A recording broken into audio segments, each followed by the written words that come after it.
Hello everyone, welcome to learner B extra. I am Shivani Chauhan. इस video में हम लोग देखेंगे क्लास 7th साइंस की बुक का चैप्टर 9 सॉइल। तो soil is the most important natural resource. Soil यानी कि मिट्टी सबसे बहुत ही ज़्यादा इंपॉर्टेंट नेचुरल रिसोर्स है। नेचुरल रिसोर्स का मतलब होता है जो चीज़ हमें नेचर से, हमें अपने एनवायरनमेंट से मिलती है, उसको हम लोग नेचुरल रिसोर्स कहते हैं। तो जो सॉइल है, मिट्टी है, वो काफ़ी ज़्यादा इंपॉर्टेंट नेचुरल रिसोर्स है। It provides anchorage to plants and supplies water and minerals and nutritions। तो मतलब जो पेड़ हैं वो कहाँ पर उगते हैं? वो तो मिट्टी में ही उगते हैं। तो मिट्टी जो है ना, वो बहुत ही इंपॉर्टेंट होती है पेड़ों के उगने के लिए। मिट्टी ही नहीं होगी तो कहाँ पर उगेंगे, है ना। तो एंकरेज प्रोवाइड करती है, मतलब सहारा प्रोवाइड करती है। It is the home for many organisms. काफ़ी सारे ऑर्गेनिज्म, जीव जंतु मिट्टी पर रहते हैं। हमारे घर भी तो मिट्टी पर ही बने होते हैं। Soil is essential for agriculture. Agriculture के लिए, खेती बाड़ी के लिए मिट्टी बहुत ज़्यादा ज़रूरी है। एग्रीकल्चर की वजह से हमें खाना मिलता है, कपड़े मिलते हैं, रहने की जगह मिलती है। Soil is thus an inseparable part of our life. तो मिट्टी जो है हमारी ज़िंदगी का बहुत ही एक इम्पॉर्टेंट पार्ट है। Earthly fragrance of soil after the first rain is always refreshing. तो जो मिट्टी की खुशबू आती है जब पहली बारिश होती है तो वो कितनी ज़्यादा अच्छी लगती है ना।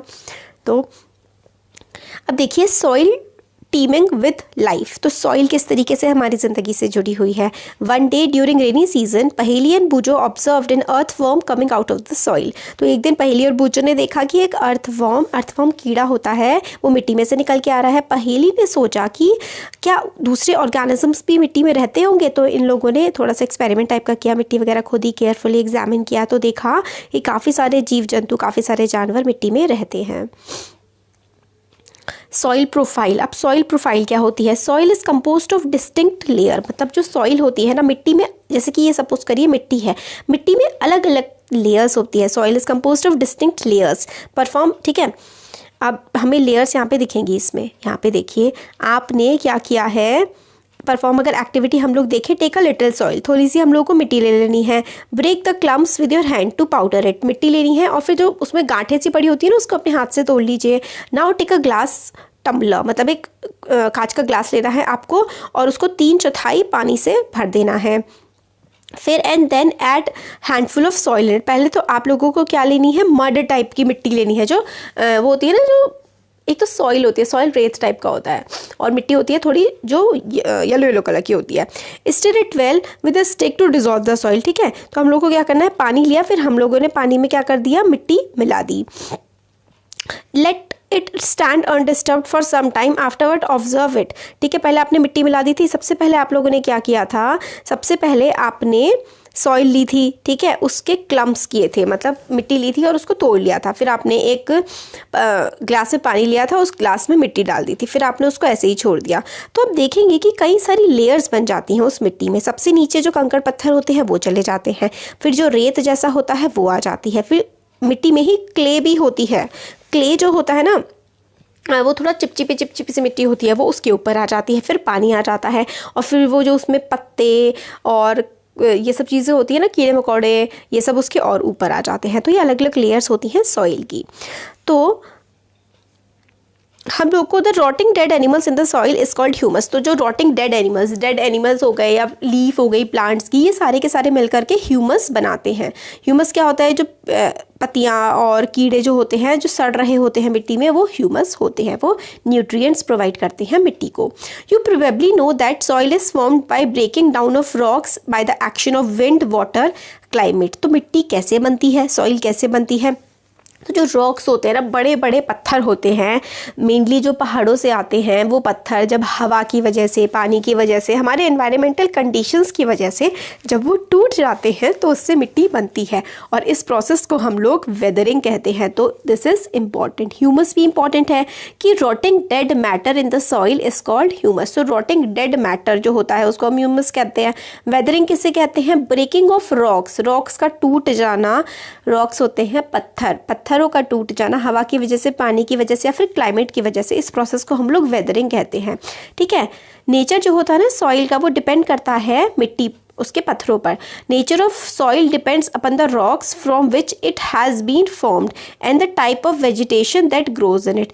तो जो सॉइल का नेचर होता है ना, वो डिपेंड करता है कि किस तरीके के वहाँ पे रॉक्स होंगे, क्योंकि उस रॉक से ही तो वहाँ की सॉइल बनेगी। तो जिस तरीके की सॉइल होगी उसी तरीके के वहाँ पर पेड़ उगेंगे, है ना। तो vertical section through different layer of soil is called soil profile. तो वर्टिकल सेक्शन देखिए, वर्टिकल होता है इस तरीके से, जो ऐसे लंबा खड़ा सीधा होता है ना, इसको हम लोग वर्टिकल बोलते हैं। तो जो वर्टिकल सेक्शन होता है ना, उसमें सॉइल में कई कई अलग अलग टाइप की सॉइल मिलती है, उसको हम लोग सॉइल प्रोफाइल कहते हैं। अभी हम देखेंगे। ईच लेयर डिफर्स इन फील टेक्सचर। टेक्सचर मतलब हर जो लेयर होती है ना, वो अलग अलग सी होती है। कोई रेतीली होती है, कोई पथरीली होती है, तो कोई चिकनी होती है ना। तो सॉइल प्रोफाइल में सॉइल का टेक्सचर चेंज होता रहता है, उसका कलर भी चेंज होता है मिट्टी का, उसकी डेप्थ गहराई के हिसाब से, केमिकल कंपोजिशन के हिसाब से। तो layers are referred to as horizons. तो इन जो लेयर्स होती है ना, जो हॉरिजॉन्टल लेयर्स होती हैं, ये सॉइल प्रोफाइल है और आपके एग्जाम के लिए ना काफ़ी ज़्यादा इंपॉर्टेंट है। तो ये है सॉइल प्रोफाइल। तो ये जो सॉइल प्रोफाइल है ना, इसमें देखिए क्या क्या है, कितने सारे हॉरिजन्स है। सबसे ऊपर वाला जो है, सबसे टॉप वाला है, इसको हम लोग ए हॉरिजन बोलते हैं, जिस पर हमारे पेड़ पौधे उगते हैं। इसके नीचे जो है ना, इसके नीचे वाला जो आता है, इसको हम लोग बी हॉरिजन बोलते हैं। और उसके नीचे जो है, उसमें और बड़े थोड़े कंकड़ पत्थर होते हैं। और सबसे बड़ी नीचे होती है बेड रॉक। ये जो बेड रॉक होती है ना, इसी से ही तो ऊपर की जो रॉक्स है टूट टूट करके बनी हुई होती हैं। तो देखिए, और इन पूरे के पूरे इलाकों को, ये जो पूरा का पूरा है, अलग अलग जो लेयर्स में बटा हुआ है, इन लेयर्स को हम लोग क्या बोलते हैं? इन सारी की सारी लेयर्स को ना हम लोग हॉरिजन बोलते हैं। तो ये देखिए, we usually see the top surface of the soil. हम लोगों को तो टॉप सरफेस, सबसे ऊपर वाला जो एरिया है सॉइल का, वही दिखता है, और उसकी जो नीचे वाली लेयर्स होती हैं वो तो हमें दिखाई नहीं देती। If we look at the sides of recently dug ditch, ditch का मतलब होता है गड्ढा, डग का मतलब होता है खोदना। अगर हम लोगों ने गड्ढा खोदा है, तुरंत जैसे खोदा है, तो उसके किनारे किनारे अगर हम देखेंगे तो हम लोगों को जो अंदर वाली सॉइल है ना, मिट्टी, वो दिखने के लिए हमें मिल जाएगी। Such a view enables us to observe the soil profile at that place. तो जब हम गड्ढा खोदते हैं, अंदर की सॉइल देखते हैं, तो ये हमें समझ में आता है कि उस इलाके की मिट्टी कैसी है। Soil profile can also be seen while digging a well or laying the foundation of a building. तो सॉइल प्रोफाइल को हम लोग ऐसे भी देख सकते हैं, जब हम एक कुएं को खोद रहे हैं, या फिर हम लोग बिल्डिंग बनाते हैं, घर वगैरह बनाते हैं, तो भी गहराई में खोद करके बनाते हैं ना, पहले नींव डाली जाती है नीचे की तरफ, तब भी हम लोग देख सकते हैं कि उस ज़मीन की मिट्टी कैसी है। It can also be seen at the sides of a road on a hill और अ स्टीप रिवर। और रिवर के पास और रोड के किनारों में भी हम देख सकते हैं। अपर मोस्ट जो हॉरिजन होता है, वो उसका कलर जो होता है ना, वो जनरली डार्क इन कलर होता है। Dark in colour as it is rich in humus and minerals. तो जो सबसे ऊपर वाला जो लेयर होती है ना, वो क्या होती है? सबसे ऊपर वाली लेयर डार्क, गहरे गाढ़े रंग की होती है, क्योंकि उसमें ह्यूमस क्या पढ़ा था हमने? ह्यूमस होता है डेड प्लांट्स एंड एनिमल्स, और उसमें मिनरल्स भी काफ़ी ज़्यादा होते हैं सबसे ऊपर वाली लेयर पे। ह्यूमस की वजह से ही जो सबसे ऊपर वाली लेयर होती है ना, वो काफ़ी ज़्यादा अच्छी हो जाती है। The humus makes the soil fertile and provide nutrients for growing plants. तो सबसे ऊपर वाली लेयर में ह्यूमस बहुत ज़्यादा होता है ना, इसकी वजह से वहाँ पे प्लांट्स अच्छे से उग पाते हैं। The layer is generally soft. सबसे ऊपर वाली लेयर काफ़ी ज़्यादा सॉफ्ट होती है। पोरस का मतलब होता है उसमें छोटे छोटे छेद होते हैं, ताकि पानी आराम से ऊपर नीचे जा सके। And certain and can retain more water. This is called top soil, या फिर ए हॉरिजन, इस वाले को हम बोलते हैं। देखिए, एक हमारा ये बॉक्स रह गया था। देखिए, polythene bags and plastics pollute the soil. Polythene के बैग्स जो होते हैं, प्लास्टिक जो होती है ना, वो सॉइल को पोल्यूट करती है, और ऑर्गेनिजम्स जो कि सॉइल में रह रहे होते हैं उनको मार देती है। इसलिए जो पॉलीथीन है उस पर बैन लगाया गया है। पॉलीथीन में काफ़ी सारे ऐसे सब्सटेंस होते हैं, केमिकल प्रोडक्ट्स, पेस्टिसाइड्स वगैरह, जैसे पेस्टिसाइड्स हो गए और बाकी सारे केमिकल, वो भी मिट्टी को काफ़ी ज़्यादा ख़राब करते हैं। इसलिए से जो केमिकल्स, पेस्टिसाइड्स और प्लास्टिक के जो बैग्स हैं, इनका इस्तेमाल नहीं करना चाहिए, क्योंकि हमारी मिट्टी को बहुत ही ज़्यादा नुकसान पहुंचाते हैं। तो हम लोगों ने ए हॉरिजन का देख लिया। ए हॉरिजन सबसे टॉप वाली सॉइल होती है, सबसे ज़्यादा डार्क होती है, इसमें वाटर रिटेन कर पाता है और इसी पर पेड़ उगते हैं। अब बी हॉरिजन के बारे में देखते हैं। ये जो इसके नीचे वाला ए हॉरिजन हम लोगों ने देख लिया। A horizon provide shelter for many living organisms. A horizon सबसे ऊपर वाला जो होता है, उसमें काफ़ी सारे कीड़े मकोड़े, रोडेंट्स होते हैं, जैसे कि चूहे, और मोल्स और बीटल्स, काफ़ी कीड़े मकोड़े मतलब ये हॉरिजन में रहते हैं। The roots of small plants are embedded entirely in the top soil, और जो छोटे छोटे प्लांट्स होते हैं ना उनकी रूट्स तो सिर्फ और सिर्फ टॉप सॉइल में ही होती है। अब नेक्स्ट लेयर जो है उसमें ह्यूमस का अमाउंट काफ़ी ज़्यादा कम होता है, बट उसमें मिनरल्स काफ़ी ज़्यादा होते हैं। ये लेयर जो है वो हार्ड होती है और काफ़ी कैरी होती है, कॉम्पैक्ट होती है। इसको हम लोग बी हॉरिजन या फिर मिडिल लेयर कहते हैं। तो टॉप लेयर में अगर आपसे क्वेश्चन पूछा जाए सबसे ज़्यादा ह्यूमस किस लेयर में होता है, तो टॉप लेयर जो होती है ना ए हॉरिजन, उसमें सबसे ज़्यादा ह्यूमस होता है। फिर बी हॉरिजन में ह्यूमस कम होता है बट मिनरल्स काफ़ी ज़्यादा होते हैं और हार्ड होती है ये। अब थर्ड लेयर आती है C horizon. C horizon which is made up of small lumps of rocks with cracks and crevices. तो सी हॉरिजन जो है उसमें लम्प्स होते हैं, रॉक्स के टुकड़े टुकड़े होते हैं और क्रैक्स होते हैं छोटे छोटे, ठीक है। Below this layer is bed rock. तो जो सी हॉरिजन था उसके नीचे क्या होती है, बेड रॉक होती है, which is hard and is difficult to dig with a spade. और काफ़ी ज़्यादा जो बेड रॉक होती है ना, जिससे पूरी की पूरी रॉक बन करके आई होती है ऊपर, वो काफ़ी ज़्यादा हार्ड होती है और उसको खोदना भी मुश्किल होता है स्पेड से, कुल्हाड़ी वगैरह से। अब आती है सॉइल टाइप्स। सॉइल जो है कई सारे टाइप्स की होती है। As you know weathering, weathering का मतलब होता है सॉइल का, मतलब जो रॉक होती है ना, रॉक का टूट करके मिट्टी बन जाना वेदरिंग होता है। Weathering of rocks produces small particles of various materials.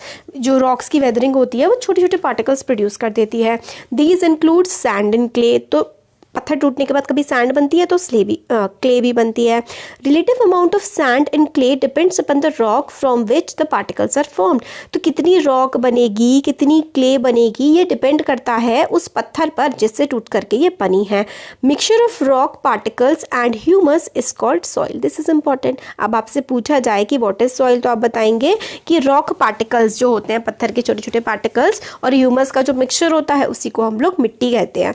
Living organism जैसे कि बैक्टीरिया, प्लांट की रूट्स, अर्थवर्म्स, ये भी इंपॉर्टेंट पार्ट होते हैं सॉइल का। Soil is classified on the basis of proportion of particles of various sizes. Soil को हम लोग क्लासीफाई कर सकते हैं अलग अलग पार्टिकल्स जो कि सॉइल में प्रेजेंट होते हैं उसके हिसाब से। मतलब किस टाइप की सॉइल होगी उसको हम कैसे डिफाइन करेंगे, उसमें क्या क्या मिलता है उससे। तो soil contain greater proportion of big particles, it is called Sandy soil. तो अगर ऐसी मिट्टी है जिसमें आप लोगों को एक एक दाना अलग अलग दिख रहा है मिट्टी का, तो इस तरीके की मिट्टी जो होती है उसको हम लोग सैंडी सॉइल कहते हैं।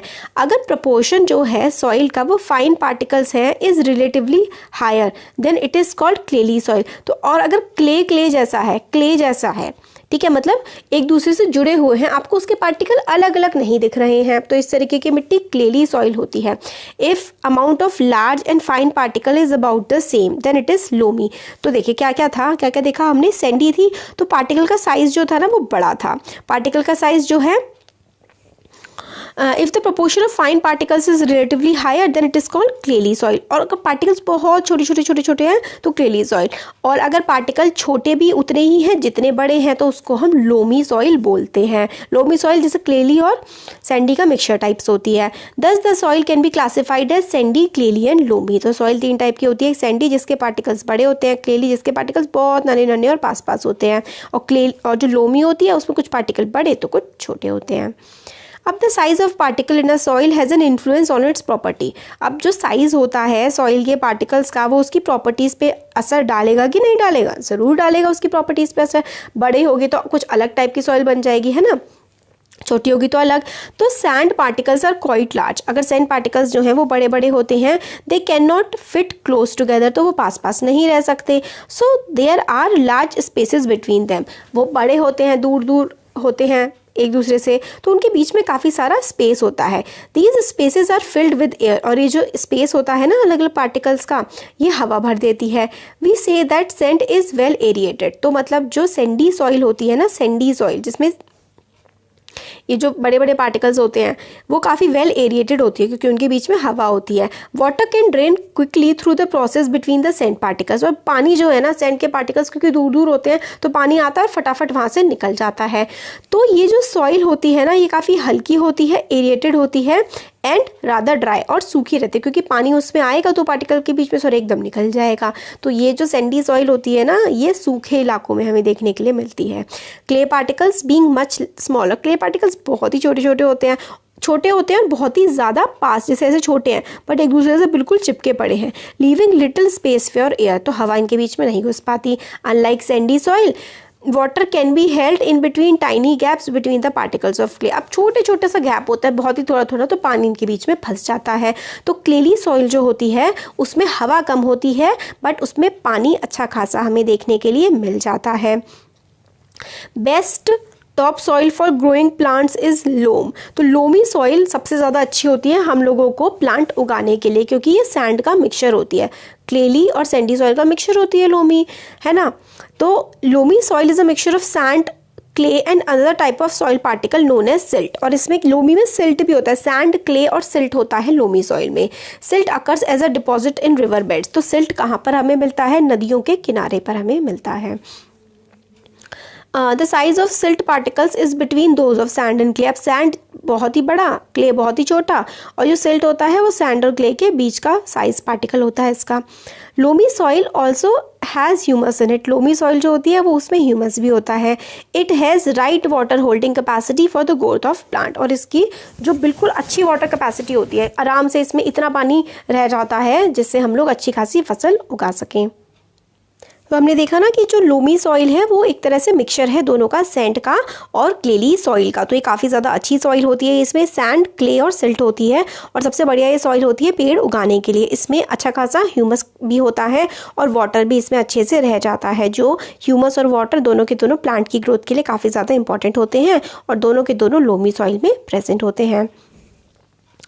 तो अब ये हमने इसमें देख लिया। अब प्रॉपर्टीज़ देख लेते हैं कि सॉइल की क्या क्या प्रॉपर्टीज़ होती हैं। तो देखते हैं percolation rate of water in the soil. Percolation rate का मतलब होता है कि कितनी स्पीड से पानी मिट्टी में जा रहा है। पहली और पूजो ने मार्क करे थे, देखिए इसमें ये बताया गया है कि पहली पूजो ने क्या किया कि मार्क किए 2 डिफरेंट स्क्वायर्स ऑफ 5, मतलब 2 स्क्वायर लिए उन्होंने, ठीक है, one on the floor of the kitchen and the other on the कच्चा रोड। तो एक उन्होंने क्या किया, अपनी किचन के फ्लोर पे रख दिया और एक कच्ची रोड पर रख दिया। They fill 2 bottles of the same size with water, अब 2 बॉटल्स भी ली उन्होंने और उन दोनों बॉटल्स में उन्होंने पानी भर दिया। They emptied the water from the bottles on one each at the same time in the 2 squares. तो जो स्क्वायर्स उन्होंने 2 लिए थे ना, दोनों के दोनों उन्होंने क्या किया, पानी से भर दिए, और एक तो किचन के फ्लोर पे रखा था और एक कच्ची सड़क पे रखा था। तो उन्होंने ऑब्जर्व किया that water on the floor flowed down and was not absorbed, मतलब कि जो अगर उन्होंने किचन में एक बर्तन में पानी भरा और वो बाहर निकल गया तो वो सूखा नहीं, ना ही एब्जॉर्ब हुआ, वो ऊपर का ऊपर ही पड़ा रहा।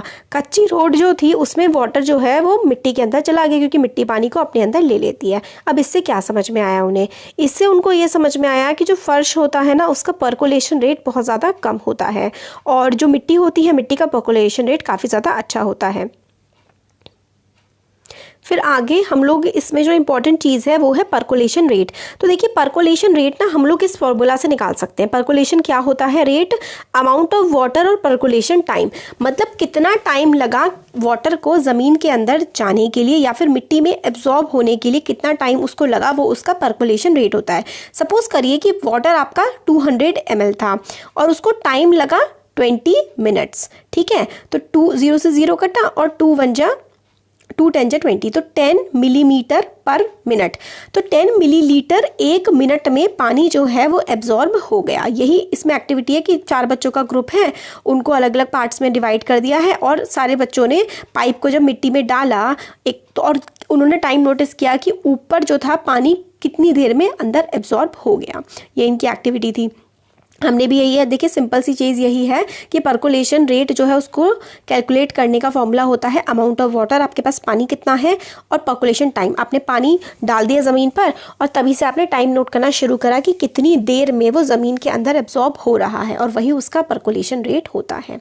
Calculate the rate of percolation, ठीक है। तो इस तरीके से हम पर्कुलेशन रेट कैलकुलेट करते हैं। पर्कुलेशन का मतलब है कि कितने टाइम में जो पानी है वो मिट्टी के अंदर एब्जॉर्ब हो जाता है। Next is moisture in soil. Soil जो है मिट्टी है उसमें कितना मॉइस्चर है ये बताना होता है। तो वीडियो काफ़ी बड़ी हो गई है। तो moisture in the soil, absorption of soil by water, ये पूरा का पूरा अच्छे से देखेंगे। सॉइल एंड क्रॉप्स, और ये वाला जो पार्ट है ना पूरा हम लोग देखते हैं नेक्स्ट वीडियो में। कैसा लगा वीडियो ज़रूर बताइए, अच्छा लगा लाइक करिए, चैनल को सब्सक्राइब करिए, अपने फ्रेंड्स के साथ भी शेयर करिए। Thank you.